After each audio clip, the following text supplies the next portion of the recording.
According to the schedule, we have a 12:30 event. It's 12:30 and we shall begin. This is really a proud but humble moment for me. It's a responsibility to welcome you to this, the UWI Research Days at Mona 2019 signature event being hosted and presented by the UWI Mona Western Jamaica campus located in the dynamic city of Montego Bay, Jamaica. As you would have been hearing, our university is 70 years old and is certainly rated among the best globally. This year, we are also marking the 20th edition of Research Days at Mona, at which we showcase our best in practice. We at the UWI Mona Western Jamaica campus have already gone 10 full years since our establishment in August 2008. Time sure does fly.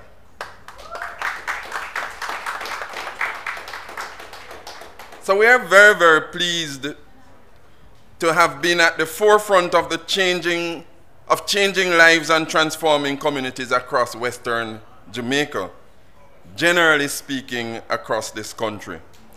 Over the last 10 years, the UWI Mona Western Jamaica campus has, among other things, produced more than 900 graduates at both the undergraduate and the graduate levels, and across such disciplines as law, media and communication, accounting, banking and finance, management information systems, tourism management, and medical sciences, social sciences broadly speaking, including psychology.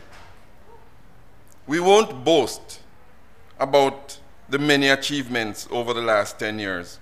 We'll just remind you of a recent one.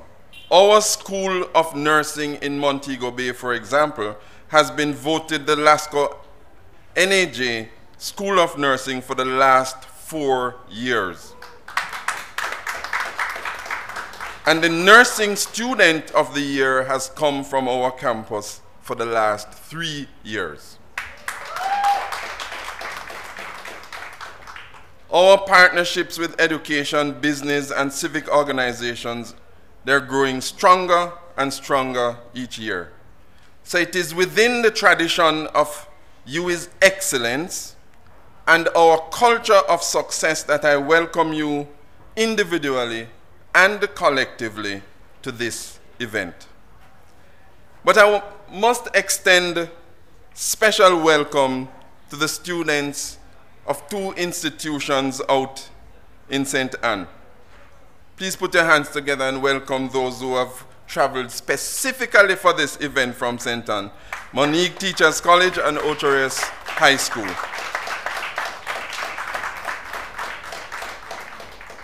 We want to welcome all our colleagues within the university, and especially those who have traveled from Montego Bay to support Ms. Rose.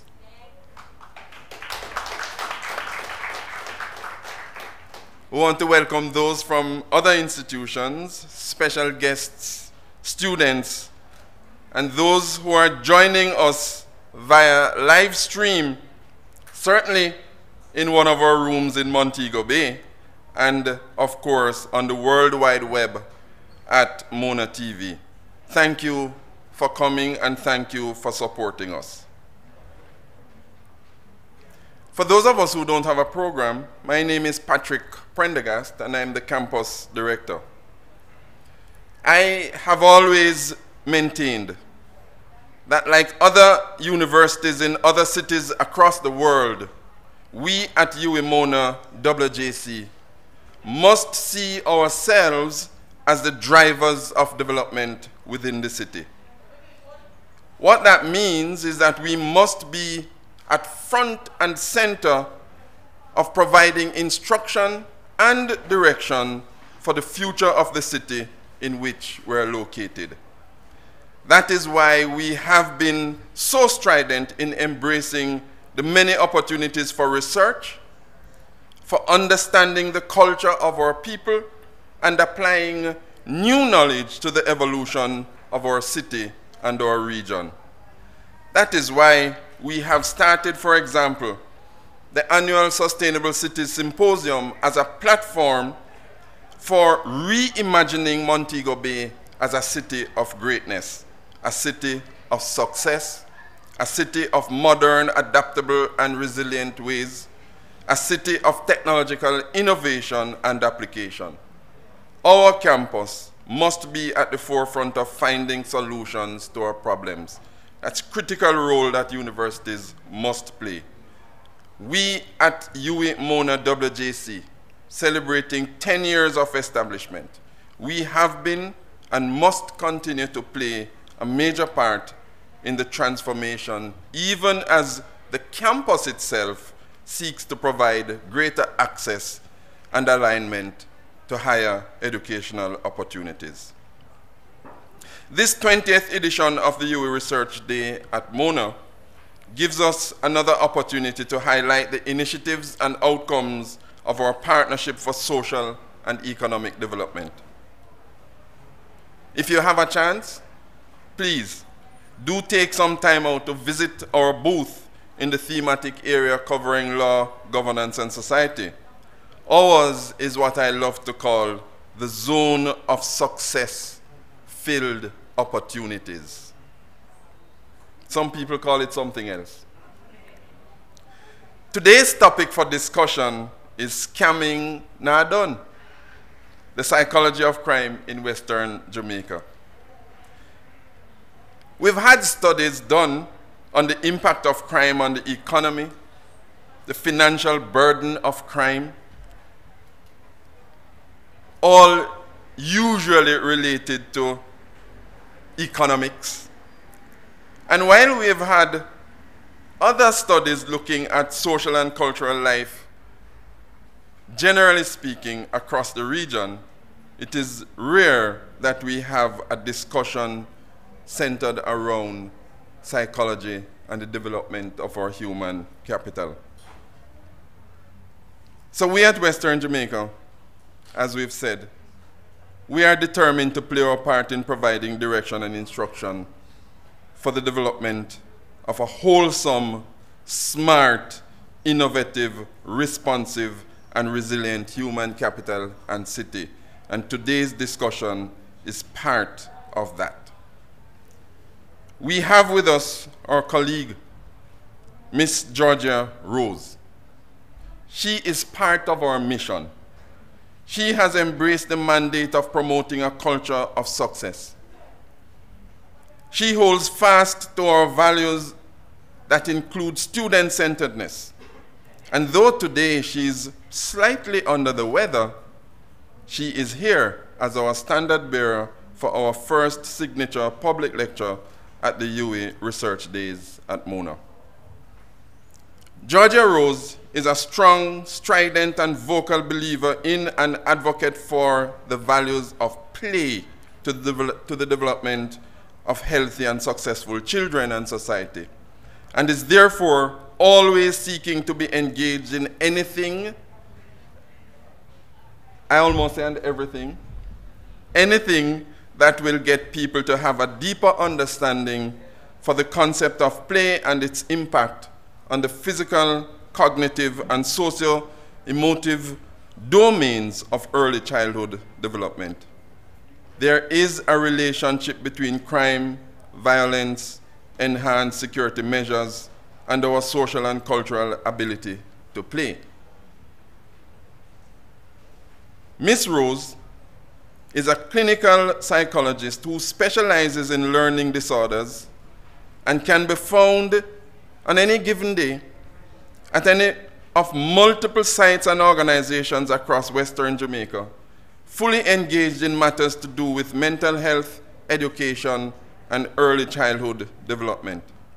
She has been providing service in child and adolescent mental health for over 14 years in the Western region, and in 2015 was recognized by the Special Education Unit of the Ministry of Education for, quote, her unrelenting and untiring service to special education.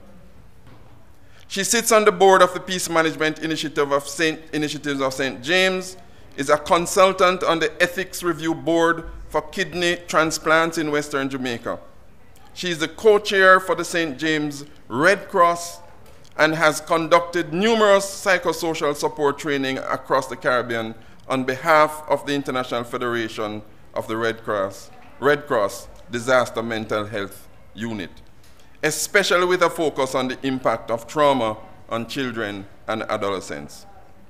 She is highly passionate about the promotion of healthy development of children and adolescents, and that is why, apart from being so involved serving, she's busy mentoring the future practitioners through our Future Psychologists Association, ideating with the campus director about lifting up the success stories of those young people in the region, and creating special workshops for parents and educators, or masterminding research opportunities for her students while demonstrating her love for teaching in the classroom as a lecturer. Miss Georgia Rose is a member of faculty in the Department of Psychology, Sociology, and Social Work, and is the coordinator of undergraduate psychology programs at UMona WJC. She is a proud graduate of this noble institution with a Master of Science degree in clinical psychology and is currently pursuing doctoral studies in infant and early childhood development. Distinguished ladies and gentlemen, please welcome our presenter, Miss Georgia Rose.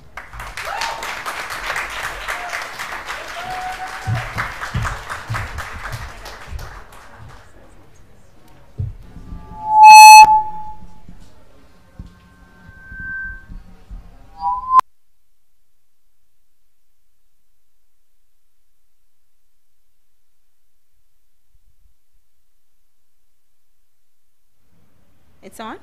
You can go ahead. Good afternoon. Mr. Prendergast, thank you so much for that illustrious, what would I say, introduction. Makes me sound larger and taller than I actually am. However, let's move along. I promise to be very engaging this afternoon and to share with you everything that I have found. I welcome you to journey with me on this brief conversation as we talk about a phenomena that has overtaken the western end of the island, and we are pretty certain will be spreading to more central parts in short order. Why is it important to have this discussion today? Because before we can address any issue that we want to apprehend, we must understand the root of the issue. I'd like to share with you where my interest lies in scamming. In my first year of graduate school, we had a dear family friend who had lost both his lower limbs to cancer. He had befriended a young woman who resided in Nigeria who told him a story of being a princess and inheriting vast amounts of wealth. She, however, was so destitute that she was unable to pay the related taxes to claim the wealth and was seeking an honest, good-natured person to help her claim her rightful inheritance. Unbeknownst to his dear family and friends, he sent all his life savings over a period of a few months to this foreign woman in Nigeria. By the time we became aware of it, he was penniless. I remember being very hurt that someone could take advantage of someone that was so dear to me because I understood his struggles. I wrote an email to the woman behind the emails, imploring her to have her conscience guide her, telling her of his medical condition and the fact that he had no legs, he was unable to work, and he really relied on that money that had been saved and that he had received from insurance payouts. As you can imagine, nobody responded to my emails. He died, not as a result of that, but his life deteriorated quite quickly. This was almost 20 years ago. For so many of us, lottery scamming is a very new thing. Unbeknownst to us, it has existed for many years. And by the time we became aware of how far its tentacles had spread, it was like a disease that we could no longer contain. And by the end of this presentation or this lecture, I hope that somewhere in the audience, I would have changed someone's mind so that you may be able to change another mind to appreciate that lottery scamming does have real victims. It is not a victimless crime, and the impact is far-reaching. It affects more than the individual who sends the money, but it also affects those that are close and dearest to that one. So let's talk. In 2013, Damian Blake conducted a study on lottery scamming in Jamaica, and he found and discovered that most scammers range between the age of 14 and 25 years old. That sounds like some of us. Yes, I'm 25. Can you imagine? 14 and 25 years old. An investigator, a member of the lottery scamming task force, shared that in a classroom of approximately 36 students, 17 indicated a career ambition to become a lottery scammer. These are some real conversations. What does it mean when we exist in a society when an illicit trade becomes a norm? What does it mean when we exist in a society when an illicit trade is almost lauded and worshipped, not only by those who partake in it, but by their family members and by their community? It means that we have done something wrong, or we continue to do something wrong. Blake proposed that individuals engaged in lottery scamming work across a variety of sectors. He says they are in education, they are in law enforcement, they are in tourism, they are in business, they are informal laborers, they are or taxi drivers or hairdressers or shopkeepers and or cashiers. So we understand that lottery scamming has no age, no gender, no race or ethnicity, and no particular occupation. Blake says, at the low end, a perpetrator who engages in lottery scamming is able to take home $750 US to $2,500 US per week. What is the exchange rate? Please do the mathematics. That's at the low end. So if you're not a very good scammer, all you are going to go home with is $750 US a week. At the high end, if you are a good scammer, you can go home with $100,000 US per week, raking in approximately $300 million per annum. I don't know any degrees that pay that much. You know any? Yes. According to economists, crime accounts for roughly 4 to 5% of lost GDP. And it costs the country approximately $68 billion per year to fight crime. Can you imagine what we could do with $68 billion? A lot of things, right? Yes.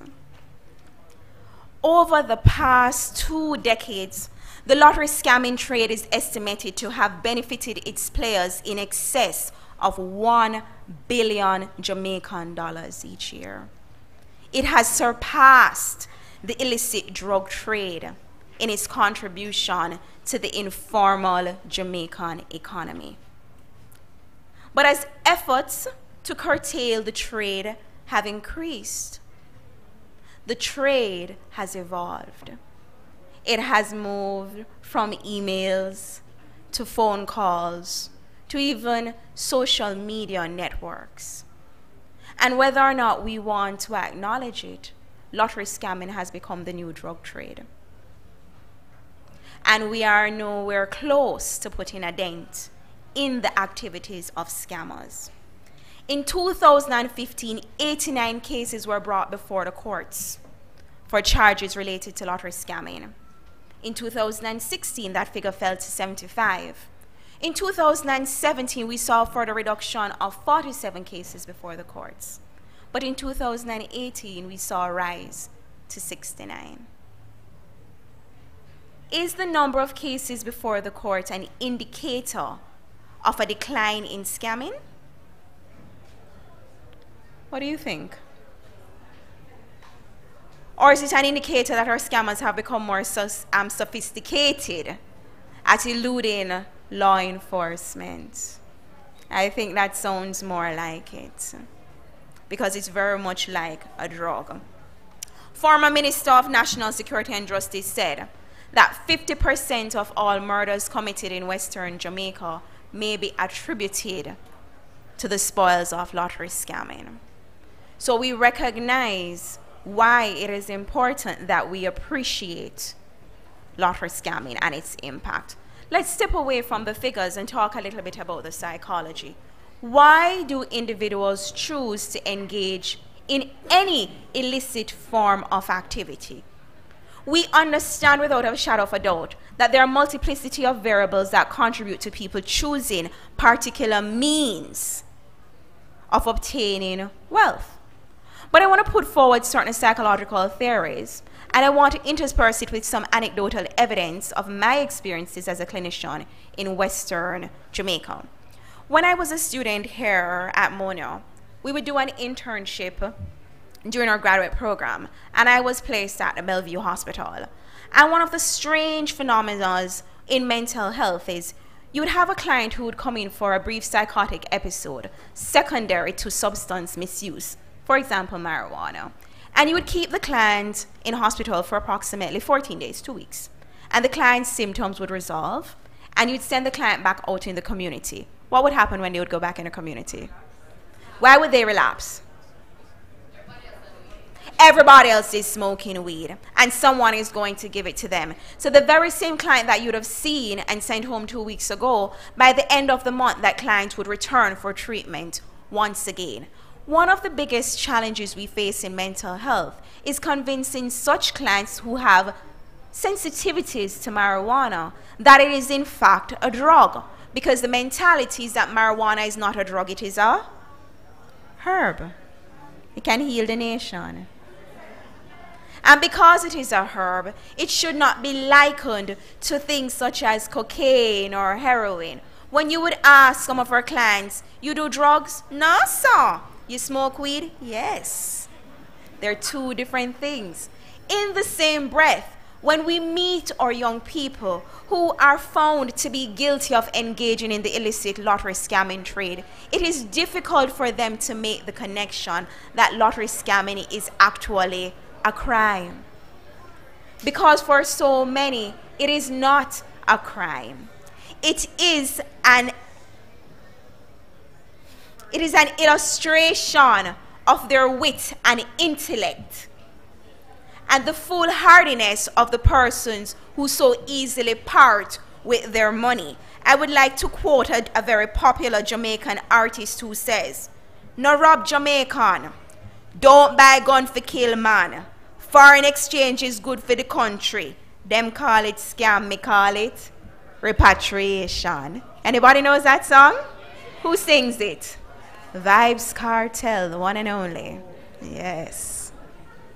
So we begin to understand that because the perception of the act is not seen as an illegal activity, it has no real victims, that it is quite difficult for us to appeal to the conscience of those engaged in the activity. Robert Merton, a notable sociologist, argues or puts forward a theory known as the strain theory.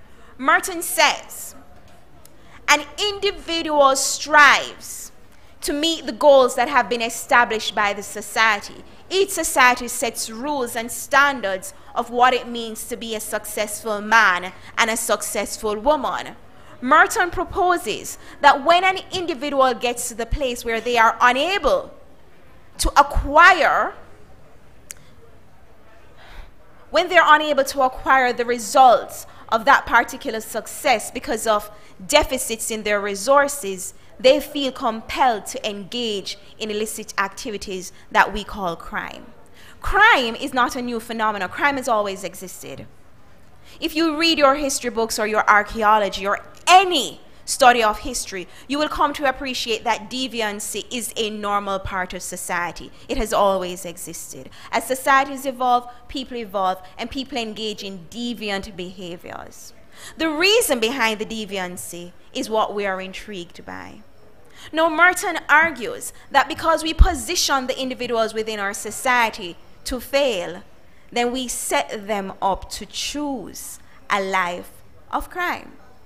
A young man who sat in front of me, who described himself as a financial advisor. He was between the age range of 17 and 25.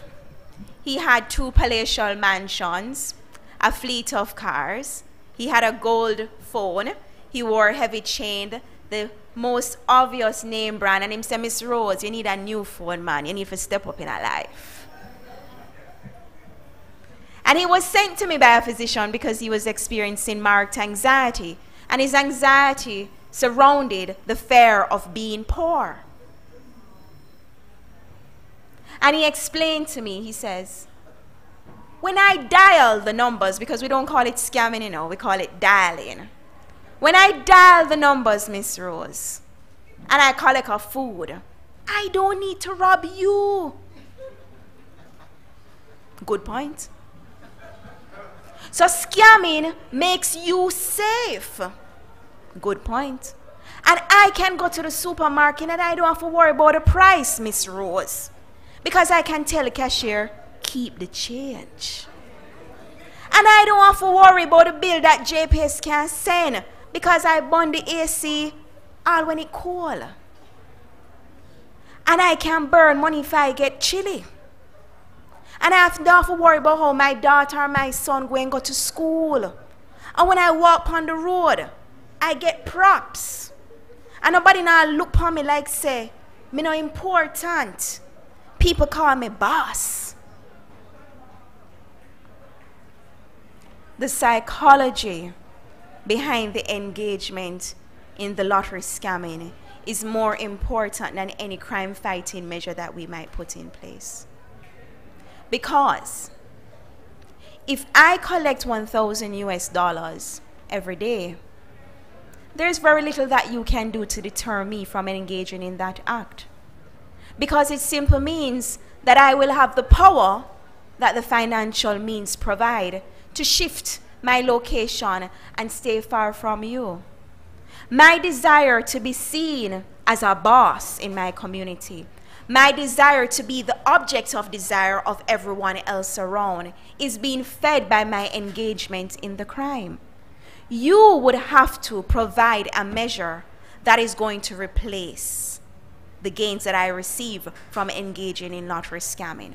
When our youths leave school with no CXCs, barely literate, unable to even vie for entry-level positions, what are the options that we have left them with? Many years ago, I had 3 young men who were sent to me in the child guidance clinic for therapy. And the referral history was that they were found to be smoking marijuana. These 3 young men were about 14, 15 years old, and when they came into the office one after the other, they told me the same story. They were walking on the school compound. They saw the marijuana butt on the ground. They took it up because they thought it looked cool and placed it in their pockets. During a random school search, they were found with the marijuana butts, and the guidance counselor said, I can't deal with this. These are drug-addicted children. Send them to child guidance clinic. I gave these children some homework, doing some cognitive behavioral therapy, and I sent them home with this homework. Now, the first young man came, and these are boys. They don't always do the homework, or therapists will tell you. The first young man came, and he had wrote a beautiful essay, and I felt so good, like I was really doing a good job. My training at Mona was really paying off. And I worked through the essay that he had written and spoke to him about the issues that he had raised and booked his appointment. The second young man came in, and guess what? He had the same essay. The third young man turned up for his appointment, and guess what? He had the same essay. So I was like, wait, what's going on?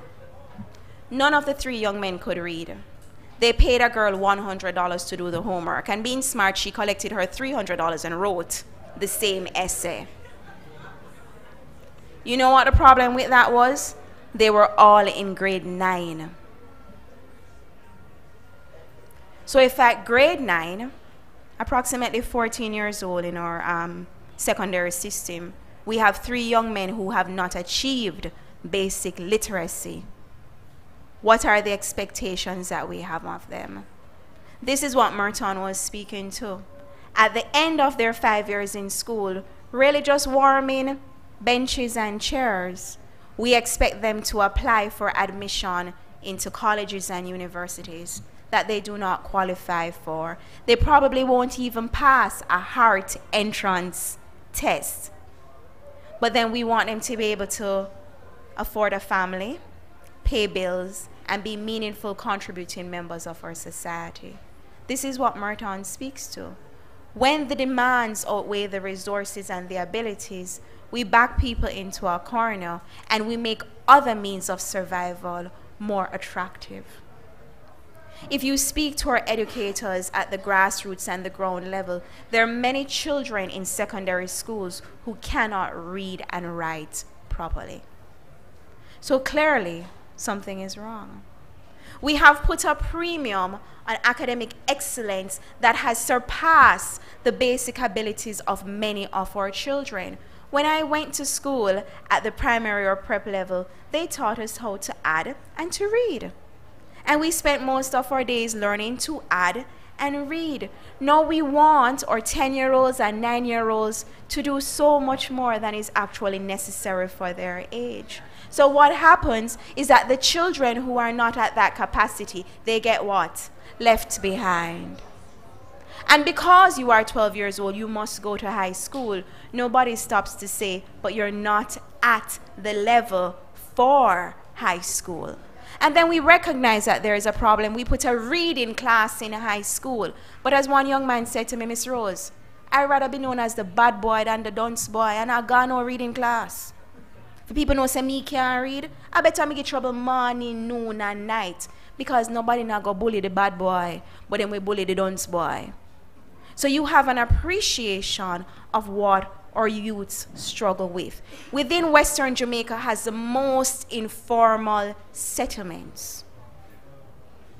So we recognize that for many children, many youths, many adolescents resided in Western Jamaica, they do not believe that they have the resources to achieve the goals that have been laid out for everyone else. And if you do not believe that you have the resources to achieve the goals that have been laid out for everyone else, then you must seek alternate means of survival. We do not condone lottery scamming because the spill-offs are quite negative. Players involved in the illicit lottery scamming trade often kill each other. It becomes a war for numbers and papers with numbers and names. And you went and collected $750 from my client so he could only send me $250 this week. So I need to get rid of you because clients are limited, they're scarce. So at no point in time should lottery scamming ever become desirable.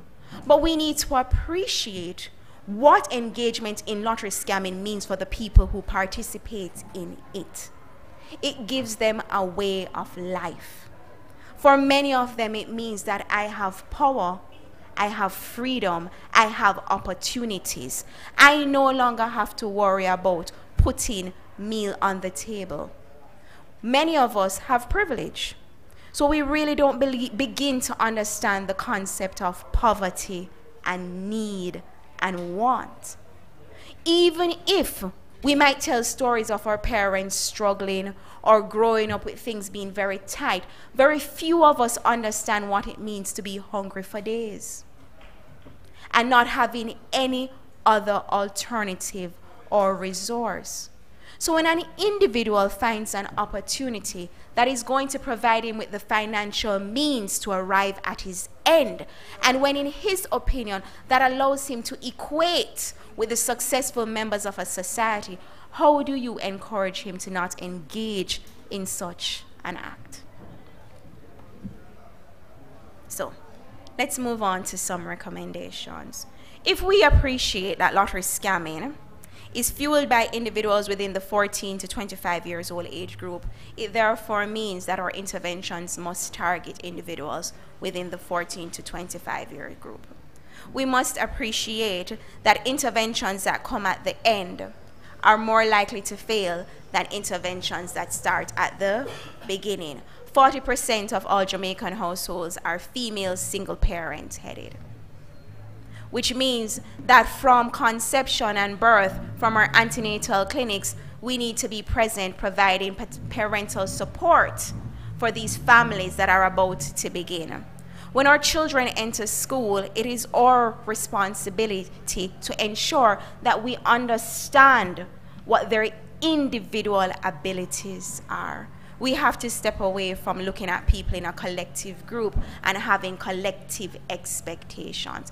Children with special needs, are there special needs high schools?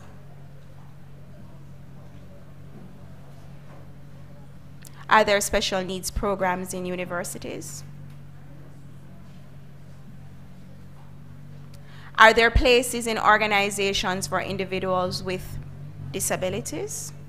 We say it on paper, but does it exist in practicality? And if we recognize that a family needs additional support, where do they go? How do we provide them with support? We must recognize that our society is really for the fit. Charles Darwin? And those that are not fit get left behind and eaten. And in order to catch up, they may have to play unfair games.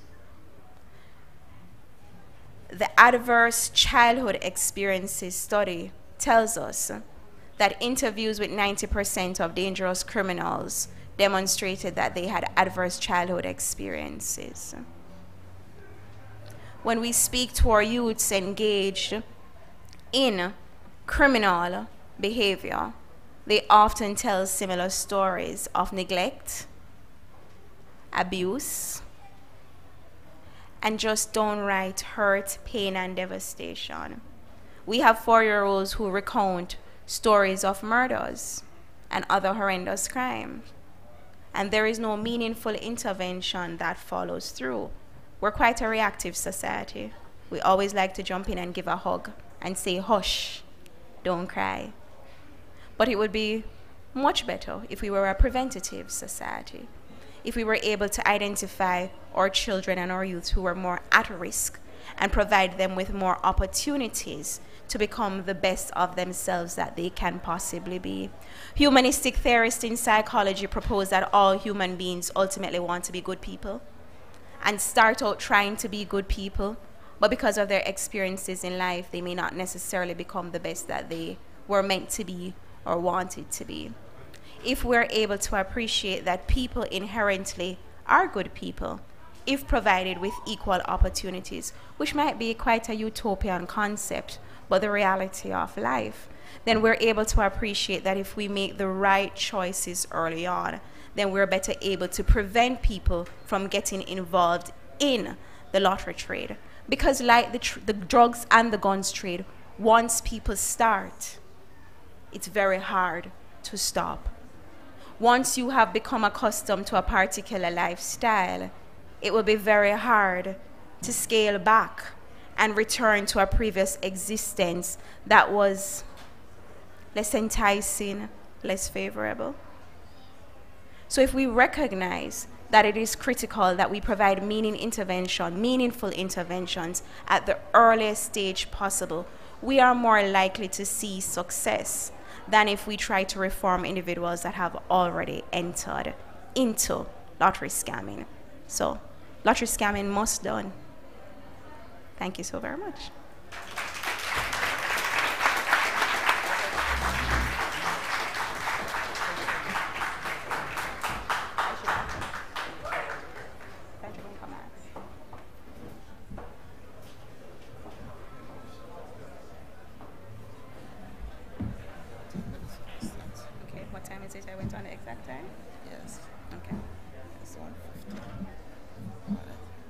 Oh, I should ask. Oh, I'm told that I should ask you if there are any questions.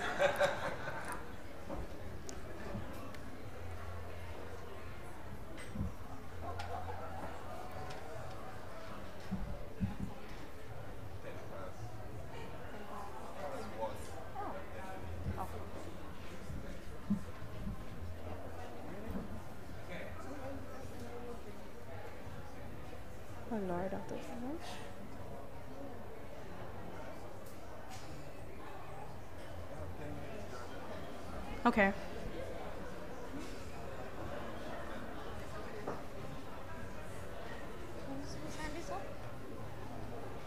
Right here, Indira.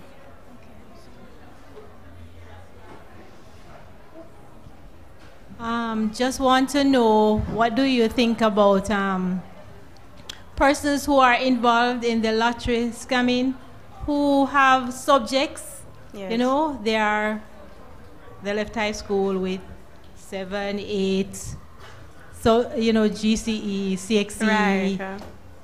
But What I are my mean, thoughts on that? Yes. Because it is an attractive trade. So if you leave school with 7 subjects, what type of income are you likely to earn? How much? Maybe $60,000 a month, and that's probably a good salary. Correct? Fair? And how much will that 60,000 allow you to survive on? Maybe not a lot, right? So persons engage in the crime for a number of reasons. It could also be because of greed. So we can't get away from that, it is still a crime, right? So it can be because of greed, but it comes from a mentality or a belief that on my own I will not be able to accomplish what I desire. So in order to get what I desire, I have to find another method. And because going to work Monday to Friday may only give me $60,000, which may not be sufficient for me, then I'm going to engage in something that's going to give me more. Indira? Oh, no. So, Miss, I want to know, like, if you provide impoverished youths and persons with disabilities with opportunities, will that prevent scamming or kind of like reduce the possibility of scamming occur? There's no foolproof method to prevent any crime. Okay. So we need to be clear on that. It might reduce the likelihood that someone might be attracted to crime, because the research tells us it is more effective to prevent someone from getting engaged in crime than it is to get them to come out of crime. So what you want to have are strategies in place that makes crime the last option or the least likely option for someone. Yes, I'm a teacher, and sometimes I engage my students in, you know, some sort of social issue, and I notice you say crime, but what if the person or your audience or the scammer does not believe that it is a crime? Recently I had a discussion with some of my students, and we watched a movie with Lawrence Fishburne with the numbers game, and a student said to me, crime is defined by society, and at different times crime becomes legal. And he looked at the lottery going on now, and he said that was crime, and now it is legal, and the state is now turning crime into an economic activity. My student also went on to say, Miss, did you watch Scarface? And I said, yes, I watched it. It was the 80s movie. He said to me, Scarface was selling drugs, but prior to that, the Italians were selling rum and alcohol, and cigar, and that was crime. Mm-hmm. But now it is a legal trade. So you can't tell me about crime. The big man call it crime because they are not making any money from it. He went on to say to me, I was talking to some teachers today about that same student, and he said to me, Miss, you don't say the ganja where my father used to sell, I eat a big man food now. Mm-hmm. Miss, you can't tell me nothing. Anything me want do, as long as me want to do it, I will do it, because later down when me dead and gone, it won't be a crime anymore. No, he said my same Babylon is going to take it and make money, so I am at my food now. So it depends on who is looking on and the time and the era, and I teach history. So, and my students from time to time, and I have always taught in the inner city. I always teach inner city students, and listen to me, if I was writing a book, they would be my main source, because trust me, sometimes the reasoning, you know, sometimes when I go home and I listen to their perception of crime, I want to know if the definition needs to be changed. Okay? So that is all I have to say. You can't change people if they don't believe that it is not a crime. You make a very important point, and I want to say to you that he's not wrong, you know. He makes a very good point, in a sense. And there is a theory that says, Marx says, that crime is an oppression of the mass. It is a tool used to get people to behave in particular ways. And who really determines what it is a crime is really the society. So he is accurate with that. And that is a big part of the problem we face with getting people to not engage in lottery scamming, because many people do not believe it is a crime, and many people do not want to believe it is a crime, because you're not going and hijacking someone with a knife or a gun. You're not breaking into someone's home. You ask them for the money and they send it to you. So how can that be considered a crime? But it's no different from, you should be able to remember the three-card man of my generation. They used to call a man called a three-card man that used to stand up in half a tree square. He'd move the cards around and he would fleece people of money. Many people, especially people from the country, would be left stranded and bawling because they would have turned over all their money to the wills and the gals of the three-card man. It is not very different. But what we want to spend the time to have or individuals appreciate is that it does have victims. Not because you can't see them. It does have victims. You take away from people their hard-earned means. And the impact is long-lasting. And that's quite difficult. I remember speaking to a young man, if he has never experienced any guilt from any of the proceeds of lottery scamming that he has ever received. He said once. Once. He said, and I said, what was different about this one person? He said, you know, miss, the man called me and he was bawling and him tell me, say, I'm in a wheelchair and all I'm family dead and everything. And I did feel so bad. I just call one of the other people and make them send money go give him. So I just scam somebody else out to pay that man. And then him just tell him, all right, nobody call him back because him not have nothing. But if you think about it, many of our youths have almost maybe an underreactive limbic system, and their empathy is almost non-existent, right? And they have a difficulty feeling for others, especially if you see yourself as a victim. So if I am a victim, how can I be a perpetrator of crime? I'm a victim of poverty. I have no opportunities. My parents struggle all the time. We're constantly being oppressed. So when I find a means that is able to provide for my family, doesn't that make me a hero? It's very hard for me to connect the dots and recognize that I am also a perpetrator of a crime. Okay. One last question? You can go ahead, we can take two. I'm from a background of religion and education, and two of the problems I've had to deal with that I don't think I have dealt with. One, the stark lines that separate the various sectors of society, the ghetto, the press, the middle class. Two, the ability, the role of the ability to pay to escape the punishment of crime. And three, have we passed the place where we could go back and correct things coming forward? As children, when I went to school in the 50s, the great institutions of church and school were where I learned values. Once you say you're a Christian, everybody looks up to you back then.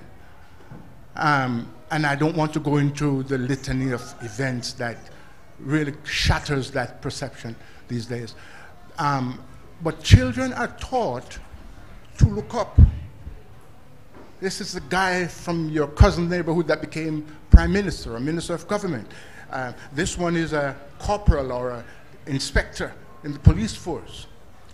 Now, these same guys that in my day I was taught to look up to, everybody knows the crimes they commit, but everybody knows they get away with it as well. How does that influence?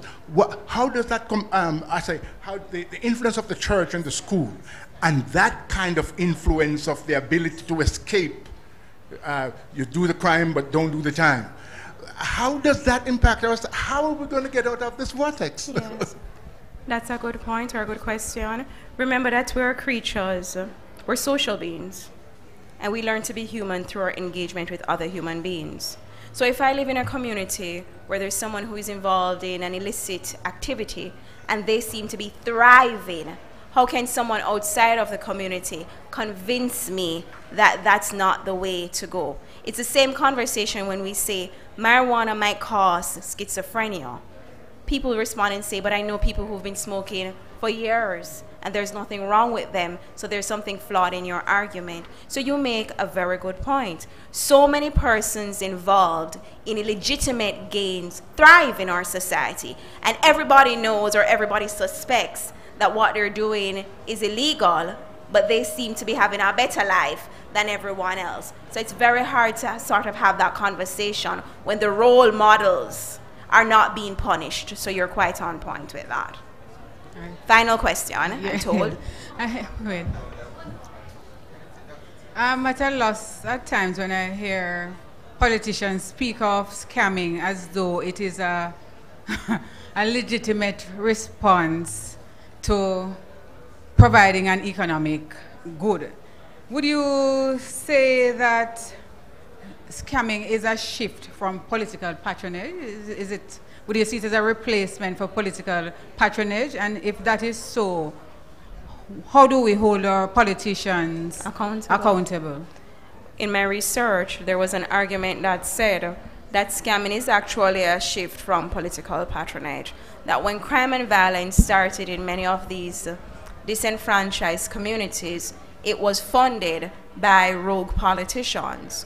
But now with the access to the funds gained from lottery scamming, these individuals no longer have to rely on rogue politicians, but are able to fund their activities for themselves in an independent manner. And it has now mushroomed out of control.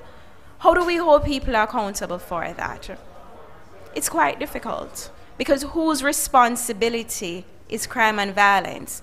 Is it the politicians? Is it the police? Or is it the entire society? Years ago, I was invited to a graduation, and I was speaking about instilling values in our children and raising our children with integrity. And there was a lady in the audience who was following me in my speech, and everything I said, she was like, yes. You know, she was feeling me. And when you present, you pay attention to your audience, you know, if you need to shut up or you can continue. And she was like, yes. And she was going on with me. And when I started to speak about lottery scamming, what do you think happened? She became quiet. Because the reality is that when a young individual, I don't want to say a young man because I don't want to stereotype, when an individual goes out there and they get money from lottery scamming, they feed it back into the community. And it is therefore difficult for the community to say, stop, that's wrong, because they are reaping benefits. And there is a defiance or an unwillingness to link those illegitimate gains to the crime that follows it. They feel like it's bad mind, it's grudgeful, it's this. They don't realize that the bad mind and the grudgefulness is fueled from the scamming. Last one, Dr. Taylor, here you're the last. Yes, it's not so much of, it is not so much of a question, but a commentary. And first and foremost, I have to say just how proud and happy I am for this presentation, and I think that you need an absolute round of applause. Thank you.